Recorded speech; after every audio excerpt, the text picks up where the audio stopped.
राम राम। इंसान अगर नीचे गिरे तो जानवर से भी नीचे गिर जाता है, और इंसान अगर ऊपर उठे तो देवता से भी ऊपर उठ जाता है।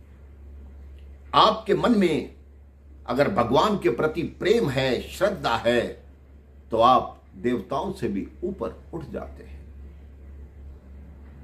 एक बहुत बड़े सेठ थे, उनकी कई मिलें थी, बहुत बड़ा कारोबार था। एक बार वो कारोबार के चक्कर में विदेश में गए। विदेश में एक बाजार में घूम रहे थे तो एक व्यक्ति ऐसा था जो एक बंद बोतल को बेच रहा था। उस सेठ ने पूछा, इस बंद बोतल में क्या है और आप क्या बेच रहे हैं? उस व्यक्ति ने कहा, इसमें एक जिन्न रहता है, ये बोतल मैं आपको 1000 रुपए की दूंगा। उस सेठ ने कहा, ये जिन्न क्या करता है? उस व्यक्ति ने कहा, आप कोई भी कार्य जो 15 दिन में करेंगे, ये पल भर में करेगा। सेठ ने सोचा, मेरे इतनी मिले हैं, मेरे इतने काम हैं, देश में हैं, विदेशों में हैं, तो ये मेरे काम आएगा, मेरा कार्य शीघ्रता से होगा। उस व्यक्ति ने कहा, इसकी एक बुरी आदत भी है, अगर आपने इसको खाली बिठा दिया तो ये आपको खाने को दौड़ेगा। सेठ ने कहा, मेरे इतने काम हैं, मैं इसे खाली क्यों बैठने दूंगा, आप मुझे ये जिन्न दे दो। सेठ ने उसको 1000 रुपया दिया और उस व्यक्ति ने जिन्न वाली वो बोतल सेठ जी को दे दी।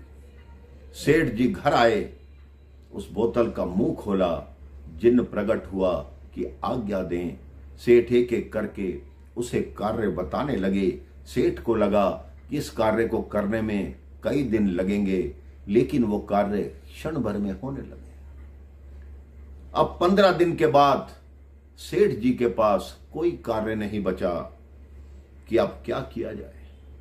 अब जिन्न ने कहा, जो उसने कहा था वो बात आपको ज्ञात है, अगर मुझे खाली बिठाओगे तो मैं आपको खाने आऊंगा।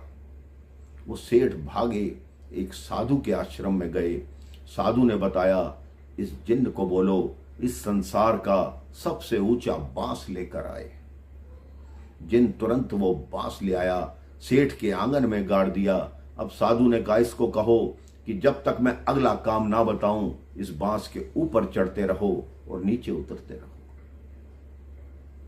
तो मेरे भाई बहन, जो वो बांस है वो आपकी श्वास है, आपकी दृष्टि है, और जो ऊपर नीचे चढ़ रहा है जिन्न है, वो आपका मन है। मन ऊपर जाए तो उसे कहो भगवान का नाम ले, मन नीचे आए तो उसे कहो भगवान का नाम लो। अगर आप मन को खाली छोड़ोगे तो वो मन आपको खाने के लिए दौड़ेगा। इसलिए अपने मन में हमेशा भगवान की स्मृति बनाओ, भगवान का नाम लो। आप देखिए आपका मन कैसे सुंदर और शांत हो जाएगा। जब भी मन में कोई ऐसे विचार आने लगे तो अपनी श्वासों के आने और जाने का अनुभव कीजिए। आप देखेंगे कुछ ही दिनों में आपका ध्यान लगने लग जाएगा, आपका मन भटकना बंद हो जाएगा। कई लोग कहते हैं कि मैं ध्यान लगाता हूं, मेरे मन में बुरे बुरे विचार आते हैं, लेकिन मेरे भाई बहन, वो बुरे विचार आते नहीं। जो विचार आपके अंदर हैं वो मन से बाहर जा रहे हैं। इसी कामना को करते हुए कि मेरा मन भगवान में लीन हो, भगवान की पूजा करे, अगर यही करेंगे, इसी का ध्यान लगाएंगे, तो याद रखिए आपका हर मनोरथ सिद्ध होगा। राम राम, जय श्री राम।